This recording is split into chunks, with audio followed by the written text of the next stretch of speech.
She will play it because she's a crazy reviewer, gamer. Hopefully this song is shorter for you guys because she thinks the last one was too long, but she still is a crazy cat lady, you gamer. Hopefully this is the last one because like before, I don't like singing these songs. Crazy Cat Lady Gamer Reviewer or Martha Butler does not own any trailers or pictures. I use them under fair use for educational and entertainment purposes. Hi everybody, Martha here. So we got 2 more countdowns to do. So let's get started with the second to last one, which is top 10 live action of 2010 movies. So here we go. the Harry Potter Deathly Hallows movies. There's 2 of them, and they both came out in 2010, so they both count. And in order to watch one, you have to watch the other. It's because they're a complete story of the last book. And to tell you the truth, I wish they kind of did this for every book that, like, after the third one, because those books are so long, and it's hard to put a book that's like 700 pages or 600 pages into one movie. Like, it's so hard. Like, and they had a hard time putting it into 2 movies, actually, because there's still things that they forgot to put in from the book into these 2 movies. I mean, they're minor, but they're important because they end up mentioning like parts of that part later on. And it's weird when they like mention it, like, you didn't even reference that thing earlier, so what? And the fact they just dropped Dobby into this, and they act like Harry had like a long history, Dobby, but last time you see him in the movies was the second movie.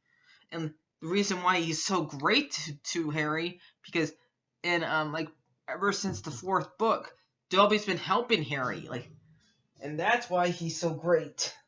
Like, if you just watch the movies, you don't know why he's so great and why his death is so sad.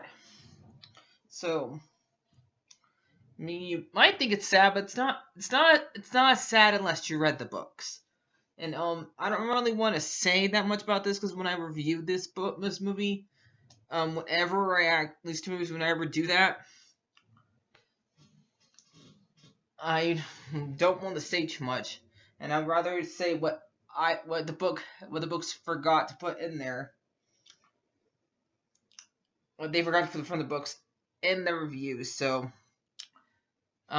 it's gonna be like probably like it's the last. These are, well, technically, Fantastic Beasts, the last good Harry Potter movie, because Crime de Grindelwald. Bleh. So that is Harry Potter. So let's get started with number 9, and that is Joker. So Joker did come out this year, and I only seen it once because it's still not on DVD.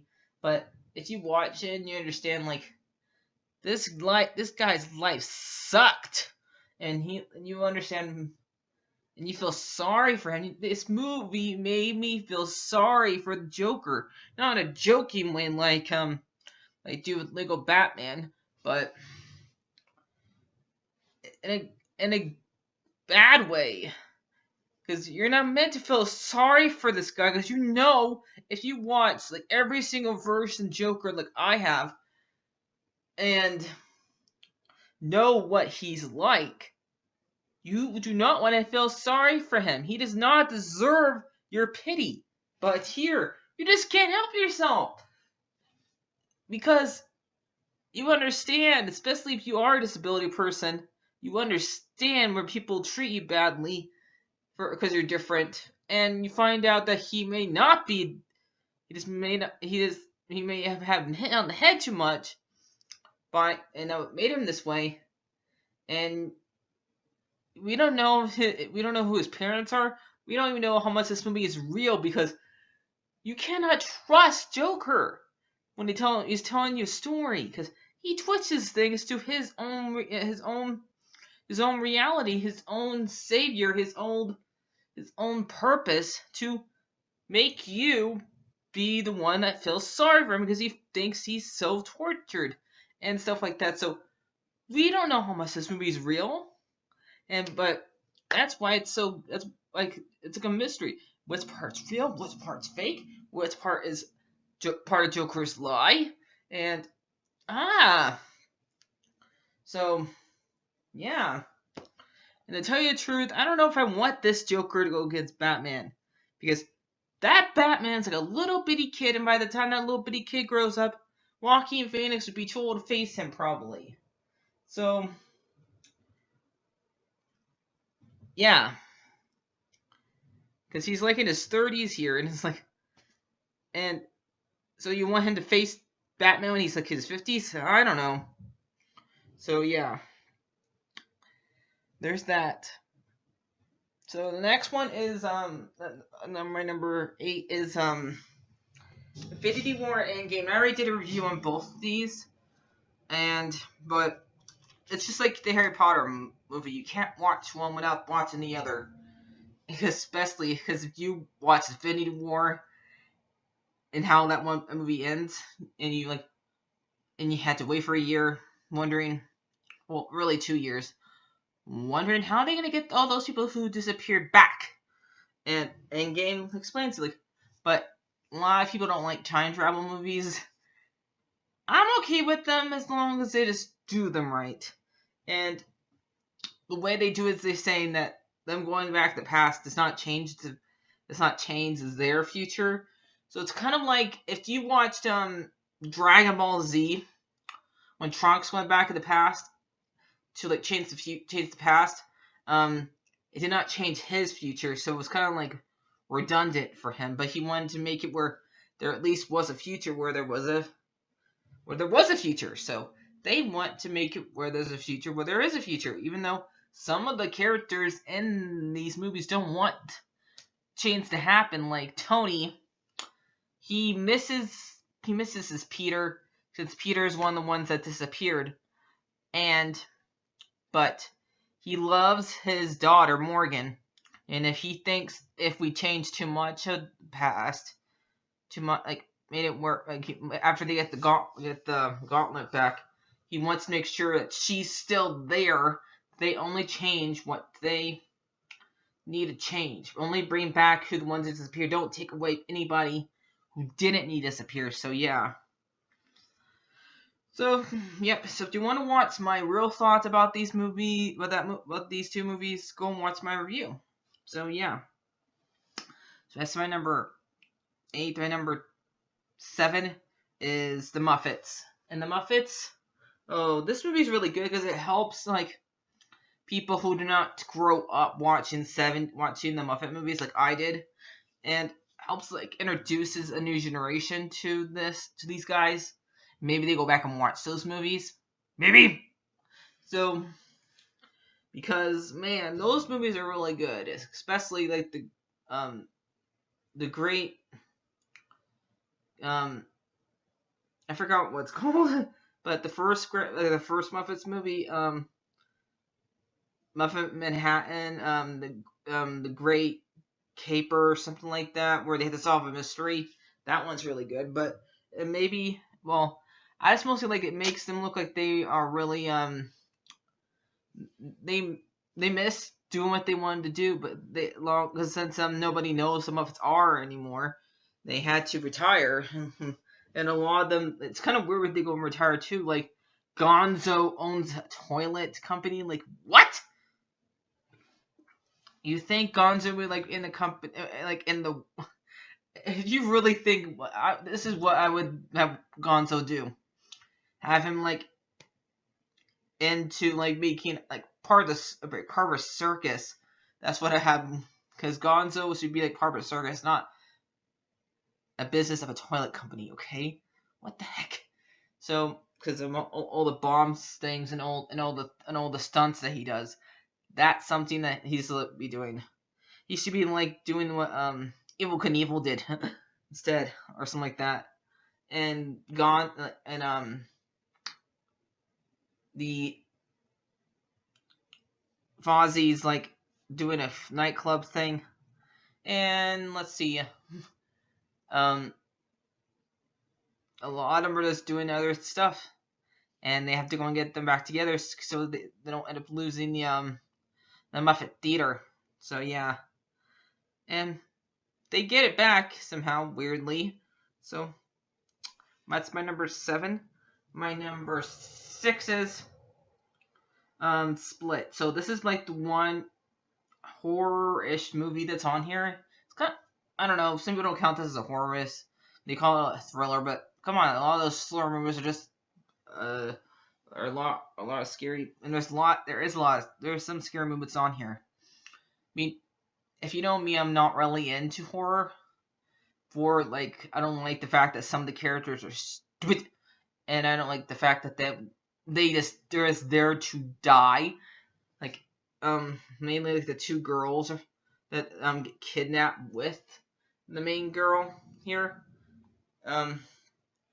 They're just there to die, while she's there to actually learn what's wrong with this guy, and find out that he has a bunch of different personalities, and he one of his personalities has a superpower, and I also like his case manager, his therapist. She knows every single personality. She knows when one of them is trying to pretend to be the other. She knows which one's which, and she's like, you can't fool me. So, because she's the one who figures it out, and she's the one that ends up saving. Even though she dies, goes in there trying to save these girls, she's the one that helps the main girl get out of there, and by helping her realize this guy's weakness. But really, what saves her at the end is that he understands that they are a lot alike. They were both tortured as kids, and that's the reason why he's like this. So he let her live, because they're a lot alike. So yeah, I'm not even gonna tell you the twist in this. So do you want to know the twist? Go watch my part, or go better yet, go watch the movie. So yeah, all right. My number 5 is Rogue One. Like, I think this is like Force Awakens was a good movie, but if I had to pick out of the new Star Wars movies, Rogue One's the best one. And because to me, I like the movies that are not. I'm starting to better like the movies that are not involving main characters that much. I don't know.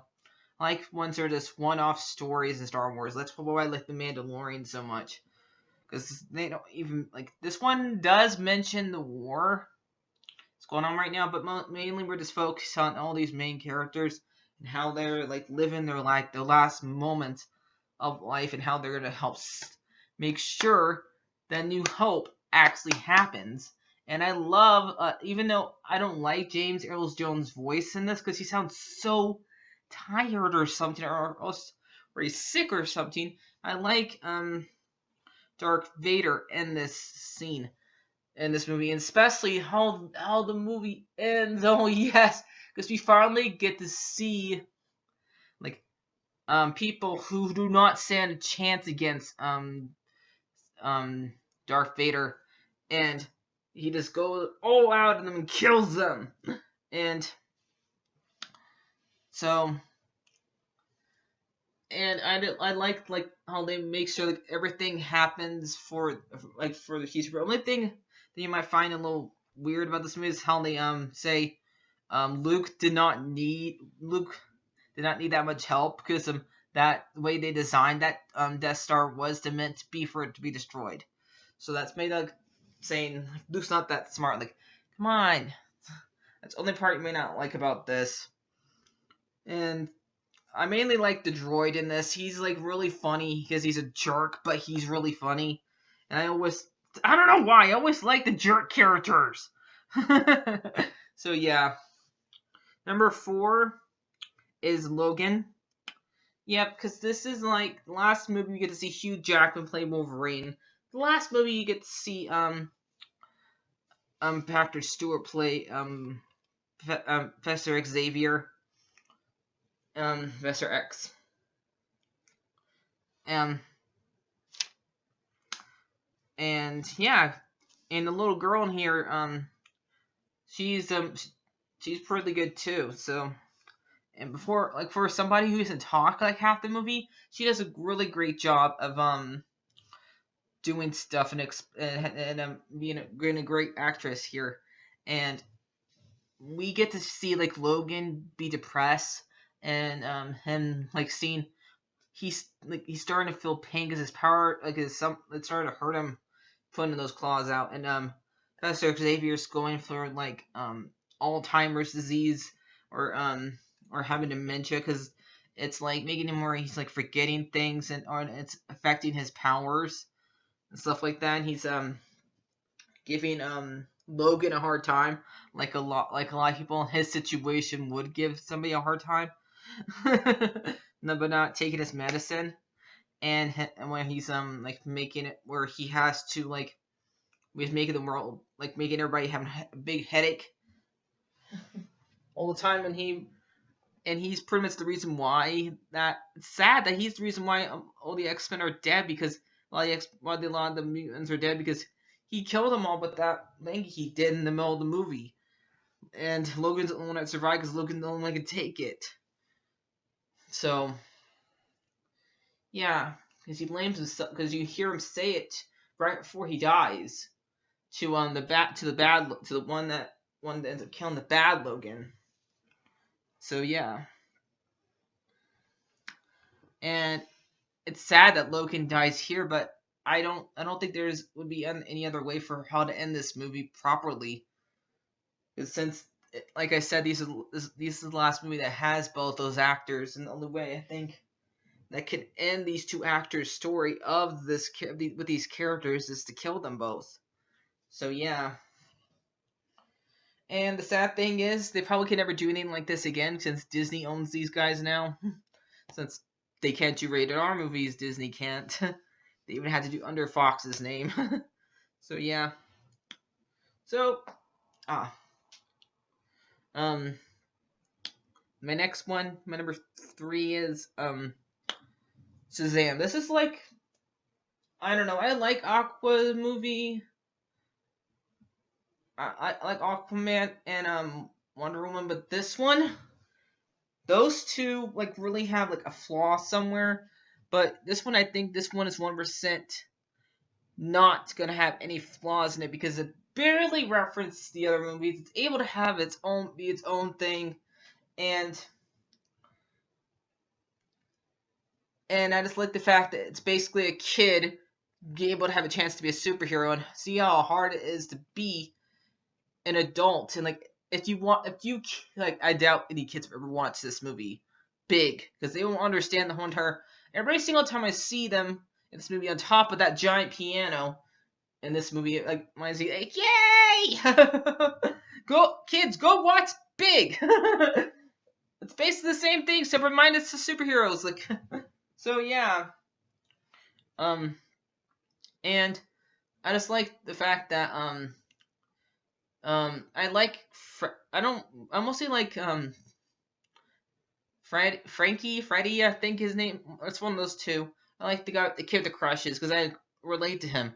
Because I hate people who pick on people who are crippled or who have a disability. I hate that, and I relate to that. Like, and so that's why I like me and him along common because he talks about stupid things, and I talk about stupid things, so yeah. And he does not care. Like the first thing he says to us is like, "Did you know that the Greeks used urine to brush their teeth?" Like, kid, nobody wants to know that. So yeah, so that's my number 3. So my number 2 is um Winter Soldier, and Winter Soldier is such a great movie. I still think this one's like the best Marvel movie out there, because you would not think a movie like Captain America would not have the best Marvel movie, but you have to understand this is a guy that's not used to being in our time period, so he's used to where it's different, because the 40s are so different from now, how the way things are right now, and he has to get used to how the way things are now, and he learns that his best friend's a bad guy and got corrupted, and he had like one of my favorite parts in this movie is that car chase scene when they're trying to kill um Samuel Jackson. That part's really good, and um I already knew that Bucky was Winter Soldier, but people who do not read the comic books, like my boyfriend, get like every single time we watch these movies together, he like surprised like finding out when they're trying to hide who the bad guy is. He's surprised like, Trent, like, did you not know this? Like, no, I did not know this. Like, oh yeah. So yeah, and we you wonder is I don't know. I'd rather like in this movie you're like wondering is Black Widow's gonna get with Captain America, but no, he respects her, and like if you ask me, him be with anybody during that period at that time period is gross, because how old he is actually. I mean, he's like I know he gets with Peggy's niece for a little while, but I don't really count that as a relationship because they don't really kiss that much. They only kiss once, and it's not even in this movie. So yeah, and I think he never gets really over Peggy because he goes and sees her here and sees how like messed up she is, because how old she is, and he has to deal with like most of his friends from that time period are gone. So yeah, so that's my number 1. My number 2. My number 1 is not a superhero movie, not based off of any. Well, it's based off something. It's not based, but it's Hugo. And this movie is so good. If you like, if you're into movies as me, you'll love this movie because this movie explains like a lot of old timer movies, like during the 30s movies and stuff like that. And you learn about a little boy who lives in a train station and is trying to get a toy that he got from his dad to work, and he meets another girl who's a goddaughter of one of the old movie makers, and he's depressed because a lot of his old movies are now lost and stuff like that, and that's what's sad about a lot of things, like the longer things get by, the more chance old movies like get lost. So yeah. So, but I mostly like because I like movies that are like set in one time period, because you get to learn like how things were different back then, stuff like that. And I also like even though he's the bad guy in this, I do like the guard, because you understand him, you learn to understand why he's like this. And again, I did not like that one joke where they made get him stuck on the train, have it get his brace stuck on the train. Like, I did not like that joke at all. Like, I used to work races, so I don't like I don't like when they use that as a joke. I'm like yelling at the screen, like, "Don't you dare laugh at this!" So yeah, and I like the fact that he ends up getting a girl. He ends up getting his own girlfriend at the very end, and I like the fact that the old filmmaker guy learns to like film again. Because they end up finding a bunch of his old films. I need to watch this movie again. I'm gonna go and do that. So, bye-bye, guys. Like, favorite, and subscribe. Tell them bye-bye, Solly.